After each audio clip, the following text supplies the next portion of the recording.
पिछले वीडियो में हम लोगों ने जो ट्रिगोनोमेट्री की थ्योरम्स थी उनको क्लियर कर लिया था, और आज का जो हमारा है वो क्लास 10th की जो बुक है उसकी इंट्रोडक्शन ऑफ ट्रिगोनोमेट्री की एक्सरसाइज 8.1 है। तो उनके कुछ क्वेश्चंस को आज सॉल्व कर लेते हैं, और जो क्वेश्चन रह जाएंगे उन क्वेश्चंस को हम नेक्स्ट वीडियो में सॉल्व करेंगे। तो यहाँ पे हमारा क्वेश्चन नंबर फर्स्ट दिया हुआ है, चलिए इसको देखते हैं। दिया हुआ है triangle, in triangle ABC right angle at B, AB is equal to 24, BC is equal to 7, then determine the value of sin A, cos A, sin C and cos C। तो यहाँ से जो हमें ट्रायंगल दिया हुआ है जिसमें B हमारा राइट एंगल ट्रायंगल है, उनमें से वैल्यू हमें फाइंड करनी है। तो देखते हैं, यहाँ एक हमारा AB एंड C एक राइट एंगल ट्रायंगल है, AB एंड C। ABC एक राइट एंगल ट्रायंगल है जिसमें राइट एंगल किस पे होना चाहिए, B पे, यानी कि जो 90 अंश होना चाहिए वो किस पे होना चाहिए, एंगल B पे। एंड गिवन है AB is equal to 24 centimetre, BC is equal to 7 centimetre. तो यहां से हम देखते हैं कि हमारा गिवन सोल्यूशन देख लेते हैं, इसका सॉल्व देख लेते हैं कि कैसे सॉल्व करेंगे। तो गिवन है angle B is equal to 90, AB is equal to 24 and BC is equal to 7 centimetre. अब यहां से जो हमारा AB है वो हमारा क्या हो गया, बेस है, and BC is equal to perpendicular यानी कि लंब है। तो यहां से जो वैल्यू हमारी AC है वो वैल्यू हमें पता नहीं है, तो उसके लिए क्या करते हैं, using Pythagoras theorem, Pythagoras theorem का यूज कर लेते हैं, पाइथागोरस थ्योरम। तो पाइथागोरस थ्योरम क्या होती है, AC square is equal to AB square plus BC square. यहां से जो पाइथागोरस थ्योरम होगी यानी कि AC square is equal to AB square plus BC square. अब यहां पे जो हमारा AB है उसकी वैल्यू हमें दी हुई है 24 square and BC is equal to 7 का स्क्वायर। तो इसे सॉल्व करेंगे तो 24 का हम 24 में मल्टीप्लाई करेंगे क्योंकि यहाँ 24 का स्क्वायर है, तो 24 का स्क्वायर होता है 576 plus and 49 square is equal to 7 square is equal to 49।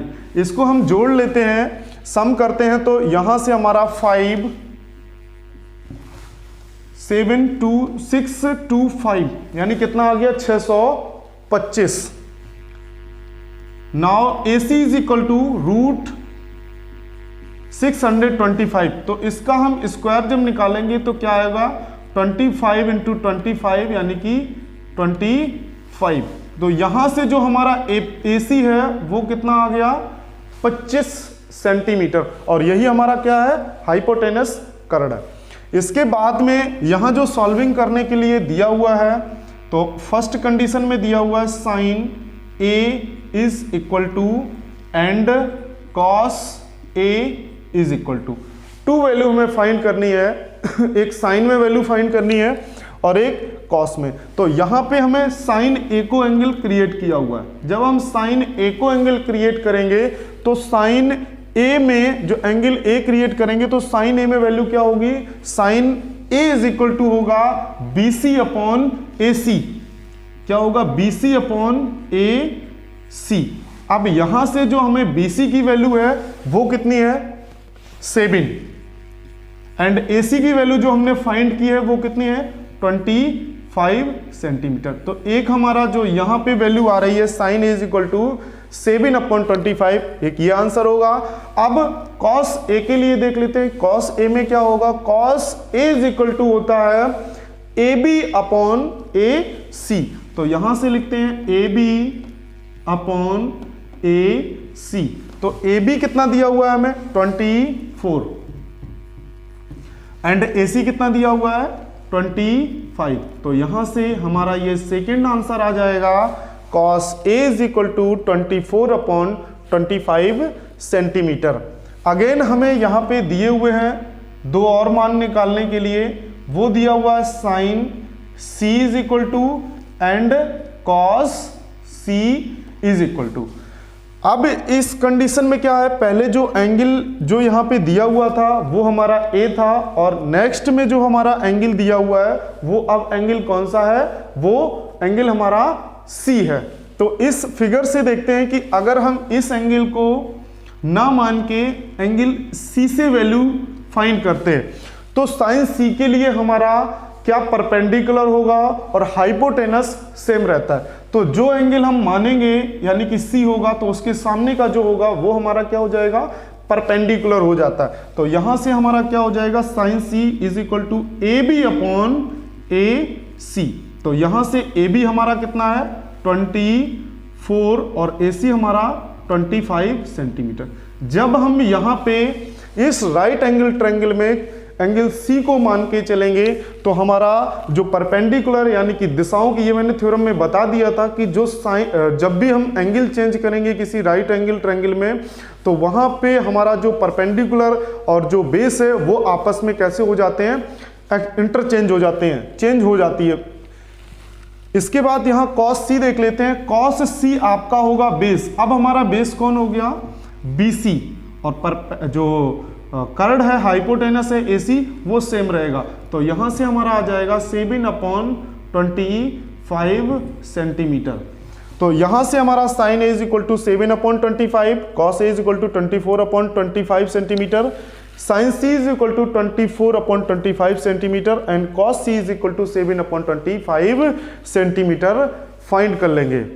तो इस प्रकार से इस क्वेश्चन को लगाएंगे। अब चलते हैं अपने नेक्स्ट क्वेश्चन पर।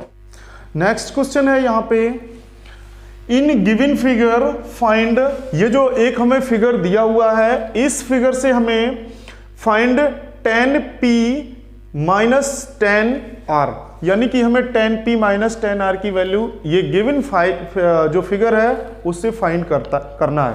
तो चलिए देखते हैं कि हमें क्या गिवन है। सॉल्विंग देख लेते हैं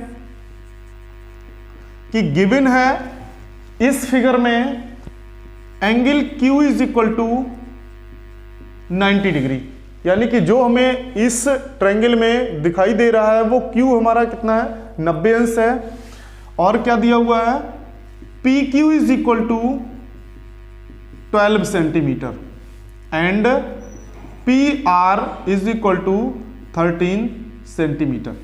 अब यहां पे हमें PQ जो है वो 12 सेंटीमीटर दिया हुआ है, PR हमें 13 सेंटीमीटर दिया हुआ है, लेकिन QR की जो वैल्यू, क्योंकि यहां से हम 10p और cot r को निकालेंगे तो यहां से हमें QR की वैल्यू भी मेरे पास होनी चाहिए जिससे कि हम 10p और cot r की वैल्यू फाइंड कर सकते हैं।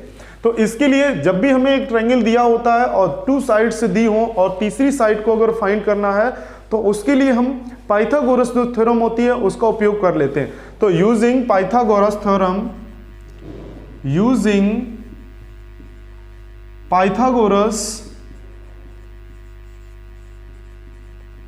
Pythagoras theorem. अब पाइथागोरस थ्योरम में क्या होता है कि PR square hypotenuse square is equal to PQ square plus QR square, कि hypotenuse square is equal to base square plus perpendicular square का जो सम होगा वो उसके स्क्वायर के इक्वल होगा।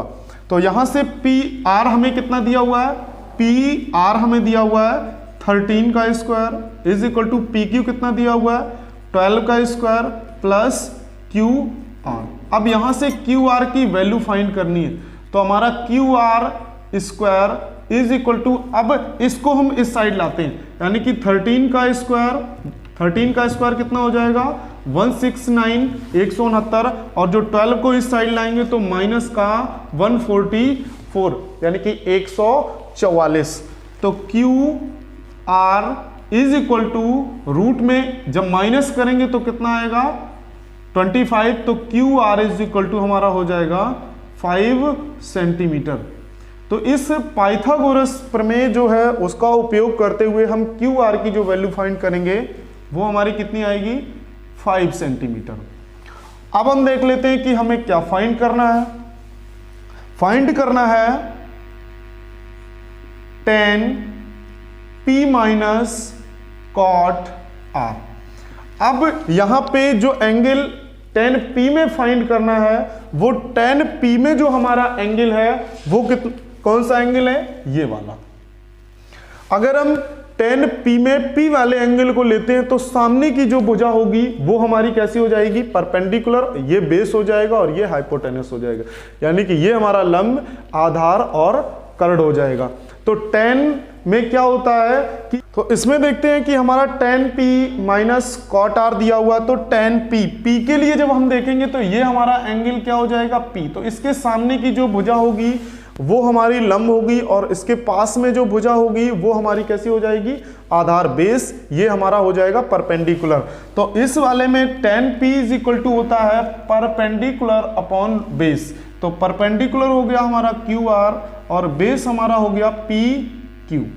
इसी प्रकार से cot R में देखते हैं कि इस एंगल को ना लेके कौन सा एंगल ले लिया गया, हमारा QR को ले लेते हैं। जब QR में जो हमारा R जो है उसको माना गया है, यहाँ पे cot R है, तो R को जब हम एंगल मानेंगे तो उसके सामने की भुजा कैसी हो जाएगी, हमारी परपेंडिकुलर हो जाएगी। लेकिन यहाँ पे वैल्यू हमें किसकी फाइंड करनी है, फाइंड करनी है वैल्यू cot R की। तो cot R जो है वो हमारा क्या होता है कि बेस अपॉन परपेंडिकुलर। तो बेस हमारा क्या हो जाएगा QR और परपेंडिकुलर हमारा क्या हो जाएगा PQ। तो यहां से हम देखेंगे, इसकी वैल्यू पुट करते हैं तो QR जो हमारा है वो कितना है, 5 है, और PQ कितनी है, वो हमारा 12 है। इसके बाद में QR हमारा कितना है, फिर से 5 है, और PQ हमारा कितना है, वो भी हमारा 12। तो यहां से हम देखेंगे तो हमारी वैल्यू क्या हो जाएगी, दोनों आपस में माइनस करेंगे तो क्या बचेगा, 0 आ जाएगी। वैल्यू कितनी आएगी, 0। तो tan P minus cot R is equal to 0। जो हमें जो 5/12 यानी 5/12 माइनस 5/12 आया, तो इसमें क्या हो जाएगा, ये 0 हो जाएगा, और इसके बाद tan P minus cot R is equal to 0 हो जाएगा। तो इस प्रकार से ये जो एक्सरसाइज का क्वेश्चन नंबर 2 है उसे हम सॉल्व कर लेंगे। देखते हैं next question, question number 3। Question number 3 को देख लेते हैं। क्वेश्चन नंबर 3 हमें दिया हुआ है, given sin A is equal to 3/4, then calculate the value of cos A and tan A। cos A और tan A की वैल्यू फाइंड करते हैं। तो यहां से इसकी सॉल्विंग देख लेते हैं, कैसे सॉल्व करेंगे। Solve sin A is equal to, ये गिवन है 3/4, और sin A is equal to यानी कि sin होता है परपेंडिकुलर अपॉन हाइपोटेनस। तो यहां से हम एक फिगर बना लेते हैं। यहां पे हमारा sin A is equal to 3/4 है, तो A, B and C is a right angle triangle. तो यहां से हमारा परपेंडिकुलर 3 एंड हाइपोटेनस हमारा कितना हो गया, 4 हो गया। अब यहां से वैल्यू हमें किसकी फाइंड करनी है, AB की वैल्यू फाइंड करनी है। तो यूजिंग सिमिलरली जो पिछले क्वेश्चन में, using Pythagoras theorem, Pythagoras theorem का उपयोग करेंगे तो क्या होगा कि AC² is equal to AB² plus BC²। तो यहां से हमें AC गिवन है 4² is equal to AB find करना है AB², और BC हमें 3 दिया हुआ है। तो इस प्रकार से AB² क्या हो जाएगा, 4 का स्क्वायर 16 और 9। तो यहां से हमें कितना बचेगा, यहां से AB² is equal to 16 minus 7 is equal to कितना आएगा, 7। तो AB इज इक्वल टू क्या हो जाएगा, √7। तो यहां से जो हमें AB की वैल्यू पता चलेगी वो कितना आएगा, √7। अब हमें फाइंड क्या करना है, फाइंड करना है cos A is equal to and tan A is equal to. तो cos A is equal to क्या होता है, AB अपॉन AC, यानी कि जो बेस अपॉन परपेंडिकुलर। तो बेस हमारा क्या है, AB अपॉन परपेंडिकुलर यानी कि AC।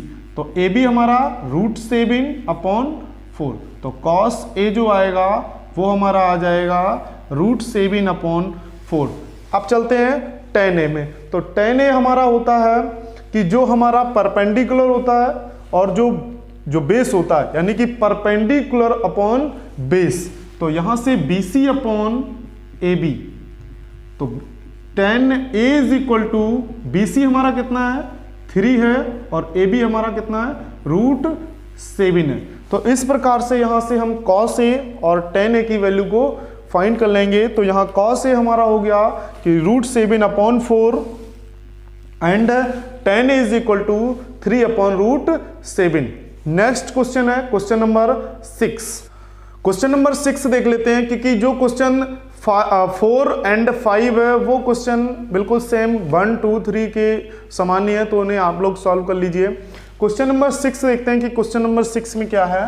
क्वेश्चन नंबर 6 दिया हुआ है कि if angle A and angle B are acute angle, जो हमारे एंगल A और एंगल B हैं वो हमारे कैसे हैं, एक्यूट एंगल हैं।